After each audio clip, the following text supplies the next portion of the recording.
প্রতিদিনের খাদ্য তালিকায় সবাই একটু হলেও কম বেশি চিনি রেখেই থাকি। বিশেষ করে চা, কফি, মিষ্টি বা বিভিন্ন রান্নায় মিষ্টির স্বাদ আনতে আমরা সাধারণত চিনি ব্যবহার করি। কিন্তু চিনি স্বাস্থ্যের জন্য খুবই ক্ষতিকর, একথা সবারই জানা। তবে গুড়ও কি স্বাস্থ্যের জন্য ক্ষতিকর? চলুন তা জেনে নেওয়া যাক। গুড়ের গুণাগুণ। গুড় ন্যূনতম প্রক্রিয়াজাতকরণের মধ্যে দিয়ে যায়। এটি পরিশোধিত চিনির চেয়ে বেশি প্রাকৃতিক ও পুষ্টিকর সমৃদ্ধ বিকল্প। গুড় ন্যূনতম প্রক্রিয়াকরণের কারণে আয়রন, ম্যাগনেসিয়াম, পটাশিয়াম এবং ক্যালসিয়ামের মতো প্রয়োজনীয় পুষ্টিতে সমৃদ্ধ।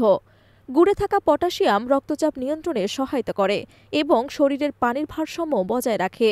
গরম পানি বা দুধে মিশিয়ে খেলে ঠান্ডা, কাশি কমে এবং শ্বাসতন্ত্রের সমস্যা দূর হয়। গুড় শরীর থেকে টক্সিন দূর করতে সহায়তা করে। এটি লিভার পরিষ্কার রাখে এবং হজম প্রক্রিয়া উন্নত করে। চিনির উপকারিতা ও ক্ষতিকর দিক। চিনি হল সুক্রোজ নামক রাসায়নিক যৌগ। চিনি ব্যাপক প্রক্রিয়াজাতকরণের মধ্যে দিয়ে যায়। এটি সমস্ত ভিটামিন ও খনিজ পদার্থ অপসারণ করে। এটি কোনো প্রয়োজনীয় পুষ্টি সরবরাহ করে না, কেবল ক্যালোরি গ্রহণ বৃদ্ধি করে, যার ফলে ওজন বৃদ্ধি পায়। পরিশোধিত চিনির অতিরিক্ত ব্যবহার ইনসুলিন প্রতিরোধের দিকে নিয়ে যায়, যা টাইপ 2 ডায়াবেটিক্সের একটি প্রধান কারণ।